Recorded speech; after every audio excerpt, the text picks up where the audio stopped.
இன்றைக்கி நம்ம இந்த வீடியோவில் 108 திவ்ய தேசமான கேரளா திருவனந்தபுரத்தில் இருக்க ஸ்ரீ பத்மநாப சுவாமி டெம்பிளுக்கு தான் வந்திருக்கோம்.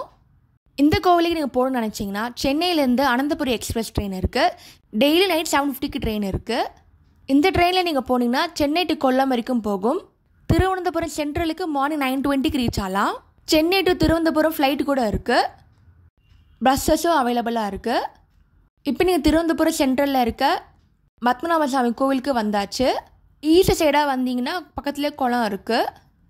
இந்த என்ட்ரன்ஸ் வழியாக தாங்க வரணும் கோவிலுக்கு. இப்போ இந்த வீடியோவில் இந்த கோவிலோட darshan timings, dress code, rules and regulation எல்லாமே டீட்டெயிலாக பார்க்கலாம். வாங்க வீடியோக்குள்ளே போகலாம். நீங்கள் திருவனந்தபுரம் சென்ட்ரல் வந்தீங்கன்னா bus stand and railway station ரெண்டுத்துக்கும் பக்கத்துலேயே தாங்க இந்த கோவில் இருக்குது. நீங்கள் ஆட்டோவில் போனீங்கன்னா 60 ரூபாய் தான் சார்ஜ் பண்ணுவாங்க. நீங்கள் ஸ்டே பண்ணுறதுக்கு பட்ஜெட் ஹோட்டல் நிறையாவே இருக்குது. சைடே பேலஸ் இருக்குங்க. இந்த பேலஸ் பேர் புதின் மல்லிகா பேலஸ். இது மகாராஜாவோட பேலஸ். இது இங்கே என்ட்ரி டிக்கெட் பார்த்தீங்கன்னா 50 ரூபீஸ் சார்ஜ் பண்ணுறாங்க. பேலஸ்க்குள்ளே அந்த காலத்தில் யூஸ் பண்ண வெப்பன்ஸ், ட்ரெஸ்ஸஸ்லாம் வச்சுருக்காங்க. கோவிலை தரிசனம் பார்த்துட்டு வரும்போதுன்னா அந்த பேலஸை போய் பாருங்கள். பத்மநாப சுவாமி கோவிலுக்கு 4 வழியாக வரலாம். இது நம்ம போகிறது ஈஸ்ட் வழி. அங்கே தாங்க கிளாக் ரூம் இருக்குது. இது நார்த் வழி. ஈஸ்ட் வழியாக தாங்க கோவிலுக்குள்ளே வர முடியும். இந்த இடத்துல கார் பார்க்கிங் கிடையாது. ரைட் சைடு ஸ்லிப்பர் ஸ்டாண்ட் இருக்குது, அங்கே வச்சுக்கோங்க. இப்போ கிளாக் ரூமுக்கு வந்தாச்சு. கோவிலுக்குள்ளே ட்ரெஸ் கோடு இருக்குங்க. கிளாக் ரூமில் ஷர்ட், பேண்ட், பனியன், umbrella, bag, luggage bag, mobile, camera, ஹெல்மெட்லாம் வைக்கணும். 5 ரூபீஸ்லேருந்து 20 ரூபீஸ் வரைக்கும் சார்ஜ் பண்ணுறாங்க. ட்ரெஸ் கோட் பார்த்தீங்கன்னா ஷர்ட் இல்லாமல் வேஷ்டி கட்டணும். லேடிஸ் பார்த்தீங்கன்னா சாரீ, ஆஃப் சாரீ, பாவாடை சட்டை கட்டலாம். வேறு சுடிதார் போட்டிங்கன்னா இந்த மாதிரி வேஷ்டி கட்டிக்கணும். இப்போ தர்ஷன் டைமிங் பற்றி பார்க்கலாம். மார்னிங் 3:30 தர்ஷன் டைமிங் ஓப்பன் ஆகுதுங்க. 3:30 to 4:45, 6:30 to 7 o'clock, 3:30 to 10 AM வரைக்கும் இருக்குது. ஈவினிங் டைமில் பார்த்தீங்கன்னா 5 o'clockலேருந்து 6:15, 6:45 7:20 வரைக்கும் டைமிங் இருக்குது. ஃப்ரீ தர்ஷன் இருக்குங்க. ஸ்பெஷல் தர்ஷனுக்கு 500 ரூபாய் சார்ஜ் பண்ணுறாங்க. கோவில் உள்ளே போனீங்கன்னா பத்மநாப சுவாமி இப்படி தாங்க பார்க்க முடியும். மொத்தம் 3 கதவு இருக்குது. உள்ளே இருக்க சிலை பார்த்தீங்கன்னா 18 அடி நீளம் உள்ளது. கிட்டத்தட்ட 12,000 சாலிகிராமத்தில் பண்ணியிருக்காங்க. நீங்கள் சன்னதி பார்த்துட்டு வெளியே வரும்போது நரசிம்மர் கோவில் இருக்குது. கிருஷ்ணர் கோவிலும் உள்ளே இருக்குங்க. கோவில் உள்ளே பிரசாதம் கவுண்டர் இருக்குது. உள்ளே கடையும் இருக்குங்க. அதில் ஃபோட்டோஸ் இருக்குது, புக்ஸ் கூட வச்சுருக்காங்க. கோவிலில் வந்து அரவணை பாயசம் பிரசாதமாக தராங்க. இதோட விலை பார்த்தீங்கன்னா 100 ரூபாய் சார்ஜ் பண்ணுறாங்க.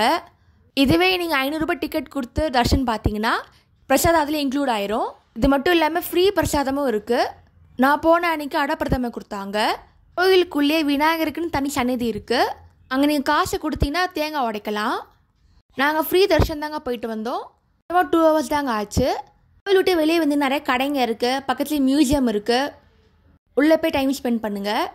வீக் டேஸில் கூட்டம் கம்மியாக இருக்கும், வீக்கெண்டில் கூட்டம் அதிகமாக இருக்கும். இந்த கோவில் ரீசெண்டாக தான் கும்பாபிஷேகம் பண்ணாங்க. கிட்ட 270 வருஷம் கேச்சு பண்ணியிருக்காங்க. கோவிலில் பங்குனி ஃபெஸ்டிவல் கிராண்டாக பண்ணுவாங்க. 10 days நடக்கும். ஃபெஸ்டிவல் மார்ச், ஏப்ரல் டைம் நடக்கும். அதே மாதிரி ராமநவமியும் கிராண்டாக பண்ணுவாங்க. அதே மாதிரி 6 வருஷத்துக்கு ஒரு தடவை லக்ஷாதீபம் நடத்துவாங்க. கோயில் பக்கத்தில் குளம் இருக்குங்க. இது பேர் பத்ம தீர்த்தம்னு சொல்லுவாங்க. குளத்தில் நிறைய மீன் இருக்குது, புறா இருக்குது. நீங்கள் வேணால் பொறி வேணால் போடுங்க. குளம் ரொம்ப பெருசாக இருக்குது, பார்க்கவே ரொம்ப அழகாக இருக்குங்க. கோவிலை சுற்றி நிறைய கடைங்க இருக்குது. ட்ரெஸ் ஷாப் இருக்குது, ஆக்சசரி ஷாப்லாம் வச்சுருக்காங்க. நைட் டைமில் வந்தீங்கன்னா கோவில் இன்னும் அழகாக இருக்கும், லைட்டிங்ஸ்லாம் வச்சு. கோவில் வெளியே வந்தீங்கன்னா நிறைய ஷாப்ஸ்லாம் இருக்குது. ஃபஸ்ட்டு நான் போனது மகாபலி ஷாப். இந்த கடையோட ஹைலைட்டே இங்கே விதவிதமாக கிடைக்கிற போலி தான். போலி, அது மேலே பாயாசம் ஊற்றி சாப்பிடணும். நெக்ஸ்ட்டு பக்கத்துலேயே மகா சிப்ஸ் இருக்குது. இங்கே நேந்திரங்காய் சிப்ஸ்லேயே விதவிதமாக வச்சுருக்காங்க. கோயில் பக்கத்துலேயே வாக்கபிள் டிஸ்டன்ஸில் பார்த்தீங்கன்னா பழவங்காடு கணபதி டெம்பிள் இருக்குது. கோவில் மிலிட்ரி கண்ட்ரோலில் வச்சுருக்காங்க. தேங்காய் கொடுப்பாங்க, நீங்கள் உடைக்கலாம். நெக்ஸ்ட்டு நாங்கள் போன விட ஆட்டுக்கல் பகவதி அம்மன் கோவில். பத்மநாப சுவாமி கோவிலேருந்து 60 ரூபாய் சார்ஜ் பண்ணுவாங்க ஆட்டோவில் போனீங்கன்னா. ஆட்டுக்கல் பகவதி அம்மன் கோவிலில் வந்து பெண்களின் சபரிமலைன்னு சொல்கிறாங்க. இந்த கோவிலில் வந்து பட்டாசு வெடிப்பாங்க. இது என்னோடய திருவனந்தபுரம் சீரிஸ் எபிசோட் 8. இதே மாதிரி திருவனந்தபுரத்தில் இருக்க எல்லா சைட்ஸையும் டிஸ்கிரிப்ஷனில் போட்டிருக்க, மறக்காமல் செக் பண்ணி பாருங்கள். தேங்க்ஸ் ஃபார் வாட்சிங். லைக் பண்ணுங்கள், ஷேர் பண்ணுங்கள், சப்ஸ்கிரைப் பண்ணுங்கள்.